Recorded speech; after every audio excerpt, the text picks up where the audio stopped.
So Sumeru's coming soon. Hopefully. Which means that Goku has a new region to solo. But before we can get to Sumeru, we need to catch up on our other quests. We are going to be doing the Jade Chamber quest, the second Dainsleif quest, and the Perilous Trails quest. This part's basically going to be a filler episode. Rules are still the same. We can only use Traveler. Level 1 Dual Blade only. We can only use the corresponding element for each region. And no co-op. So let's see if we can beat the Chasm only using the Traveler. We start our journey by doing the level 35 Ascension Domain, which went a lot better than I had thought. It only took 21 minutes and we were able to do it without dying once. Maybe this whole thing won't be too bad. Now it's time to start the Jade Chamber quest. Lady Ningguang is holding a press conference, and she announces a competition to help her rebuild the Jade Chamber. The 3 materials that she needs are Sunset Vermilionite, Wonder Cores, and Adepti Sigils. As the press conference ends, we see a potential playable character being harassed, so we go off to help. We snitch on the hooligans and talk to the playable character. She says her name is Shinha, and since we helped her with that situation, she decides to help us in our attempt to rebuild the Jade Chamber. But during this cutscene, we get interrupted by Upgrade and his Zhao, which caused me to restart the whole cutscene. I have to watch this again, so if you're watching this Upgrade, I hope you get minorly inconvenienced. Shinha takes us to the pharmacy to get some herbs, and we talk to Baiju, who tells us that Xingqiu would know where to get some Sunset Vermilionite. Xingqiu says that some Vermilionite should be in Sea Gazer's Adepti abode. How he knows this, we don't know. So we head off to the domain, which went bad. I found out that you could attack enemies outside of the circle, which is probably the only reason we completed this domain. And I made some ruin guards clip out of the map, which scared me because I thought I was going to have to restart the entire domain. But thankfully, we were still able to hit them. I could have used Shinha in this domain, which probably would have allowed us to clear this twice as fast, but I forgot that I could use her in the rules, so yeah. We reach the Vermilionite, and Shinha picks up the comically large rock, and we proceed to deliver it to the chamber competition. Later, Shinha decides to go to sleep, and Cloud Retainer decides to tell us that even though Shinha has all the signs of being an Adepti, she is just a human, which would probably have been a better reveal if they didn't say it in the collected miscellany. Though Shenhe is often mistaken for an Adeptus, she is actually a mortal. The next morning, we agree to team up with Beidou and a new character, Yunjin. Our next objective is to find Wonder Cores, which can be made from Star Splinter Iron and Subrosium in the Mount Tianhong area, so we head off there. Now we have to find Star Splinter Iron with the help of Visions, which we don't have. But thanks to our vision, we can clearly see something that's orange and sparkly that sticks out from the gray background, which just so happens to be what we need. Then, we head out to the village and find out that the Subrosium is located by the lake, and it shows up at around 5:30. That's everything we need! We casually dominated the other competitors and ascend to the Jade Chamber, only for Ningguang to tell us that a storm is approaching. Hey, you know this guy? Yeah, this dude got married before the average Genshin player, and his wife is now our enemy. She's upset that Ningguang built the chamber after the chamber's last sacrifice, so she wants to attack Liyue with a... Which, I'll be honest, I think Ganyu could have frozen if she didn't spend the entire battle charging her Amos bow, only to not shoot it. But it's okay, because Shinha stops it with her, which allows us to fight the monster in her whirlpool. I think that's what this is. And once again, I forgot that I could use Shinha, but we were still able to defeat Based with Goku after 7 minutes. Thank you, Hoyoverse, for not making this a regular boss. Now it's time for the Chasm.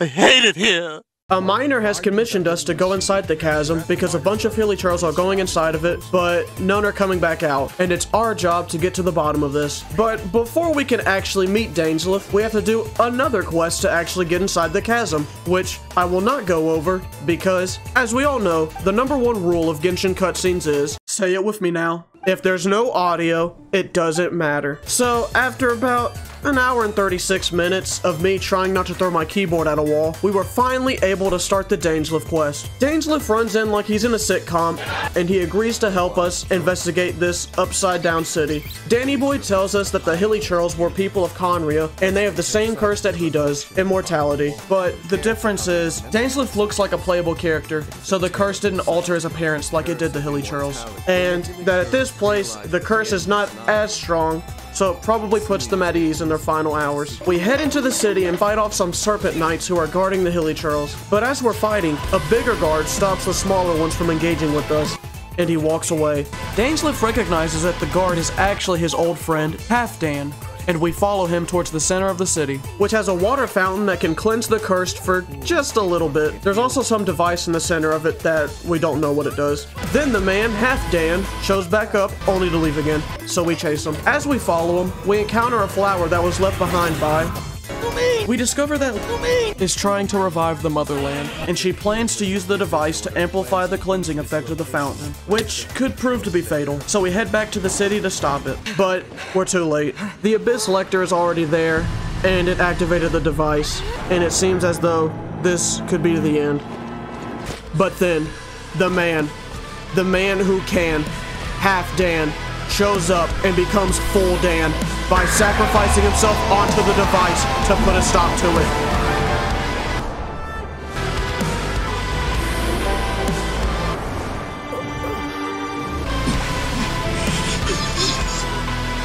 Which means we have to fight the Lector. God damn it. And after we defeat the Lector, we have to go to 4 separate charging stations and destroy the outlets so they can't reboot their Samsung Note 7. After clearing 3 of them, I went to a statue to heal, which caused me to have to restart. But after turning on Devil Trigger and leaning forward in my chair, we were able to destroy the charging stations with low difficulty. And we can say our last words to Halfdan. Conria didn't fall, did it? Since you're still here. Correct. Because the real Conria is the friends we made along the way. But before we can start the final quest, we have to defeat the Ruined Serpent in that one quest with no audio dialogue. But if you close your eyes, does it almost feel like nothing changed at all? After 14 minutes, someone finally decides to help us by shooting down the crystal and defeating the serpent, even though we almost killed it. And we can finally start the final quest. Never mind. 1 week later. Now, we can finally start the last quest and head back to the Chasm. Heavy emphasis on the because that's how most of these characters start their dialogue in this quest. We go to the bottom of the chasm and meet up with Yanfei. She asks for our help to misdirect some people that are looking for her, and since we're a feminist, we choose to accept. The people that are looking for her are Ito and Shinobu, and we proceed to lie to Ito because of women's rights. We go down to the center and meet up with Yanfei, who introduces us to a new character, Yelan. Turns out, Yanfei is down here because someone's will involved looking for the fantastic compass in the chasm, and Yelan is here because she's looking for something related to an ancestor of hers. But as we're talking, Ito and Shinobu find us, which leads to Ito and Yelan having a DBZ fight about women's rights. But, of course, they have to charge their key first, which causes the ground to break, making everyone fall down the hole. So now the gang is stuck in Brazil, with seemingly nowhere to go. That is, until Yelan spots a door, and we go inside. Not before Zhao shows up and disappears. Wanna team up? No. Inside the door, there are some enemies and a puzzle that took me way longer than it should have the first time I did it. It seemed like it was a simple domain until we saw these. I fucking hate these guys. They resist Geo, so I don't do much damage. I can't get close to them because they do too much damage. They have a projectile that tracks, a lot of health, and massive moves. They are more annoying than the Eye of the Storm. Yes, the Eye of the fucking Storm. They still aren't as bad as the Ruin Hunter. I wasn't in it! But I'd still rather have another kidney stone than fight more of these bishops. However, after doing a new technique of spamming plunge attacks on my rocks, we were finally able to defeat them. Yes! Yes! Yes! Yes! Only for the door to take us back to Brazil. No! So Ito decides to bring out a cow in the event that something supernatural may be going on. After some forced dialogue, we find out that something is altering space and time down here, but as we're talking, Yelan blows up a rock, which leads to another domain. In this domain, there are 4 challenges. The first challenge was purple, and it wasn't difficult, it was just a Geo Biggie Churl, which is time-consuming, but easy. Next is Blue, which is the Geovishap hatchlings, who are little bitches, but still not the worst. Then it's on to Yellow, the Geoshield Biggie Churls, which were pretty easy. And finally, Green, which are... This was infinitely worse than the first two bishops. These bitches are not the same element. The first two were both pyro, so the crystallized shield helped a lot. The crystallized shield here only helps against one of them, which is not great when two of them are running at you. This part broke me. I had to get off for the day because of how angry I was. My ult blocked me off? This challenge is hard, and at times like these, it really sucks. But it helps me learn, and that's what makes it fun. I see, so if they're caught in the center of my ult, they can't jump out with that move. And if I have the crystallized shield, that means if they roll at me, they get knocked down. And in the end, we were finally able to defeat those Geo Bishops. Yes! Yes! Finally! Suck my dick! And complete the domain. At the end of the domain, we encounter a hole, which we think can lead to Zhao. It does not. It leads us to our fears. Ito is afraid of... Shinobu is afraid of disappointing her parents. And Yanfei is afraid of pettiness. Goku is afraid of the vast emptiness of space and being alone for all eternity because he knows that even in the vacuum of space, no one can hear his cry for help and loneliness. Nah, it's just the abyss. After all that, Yanfei talks to us and says that if we want to find Zhao, we should play hot and cold with his voice to find him.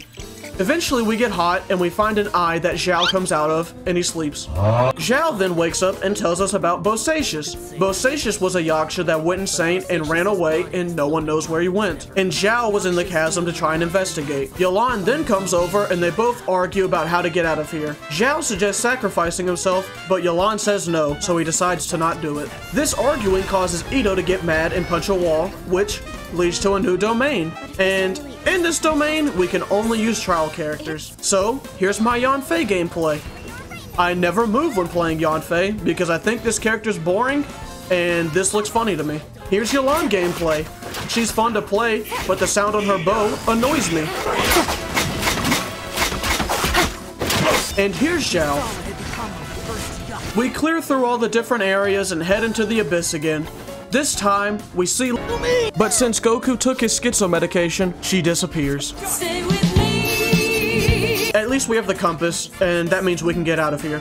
Yelan and Zhao work together to put their energy into the compass, which causes us to lift out of the ground. We start ascending, but it doesn't seem like everyone can make it out of here alive. So Zhao uses all of his energy to get everyone out, and he sacrifices himself for the greater good. A noble death for a valiant warrior. Truly a wonderful... Never mind, I forgot this game is rated T for there is no tension because this is a baby game and everyone lives. Because Zhongli decided to... Solidify! Zhao, which helped him escape. Yanfei, Ito, Shinobu, and Kao go off to commit some public indecencies. Yelan heads off to do more work, and Zhao tells us about Bosacius, and that he made the ultimate sacrifice by sealing off the monsters in the chasm with the compass. And as a reward for all of the trials and hardships we've encountered, we get to see my personal favorite cutscene.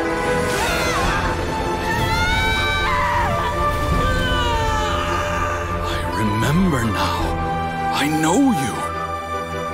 I gotta be honest, based on what they did to the Blue Oni and Ito's quest, I thought the Yakshas would have just been NPCs with different colored hair. So, good job, Hoyoverse. And with that, our journey is over.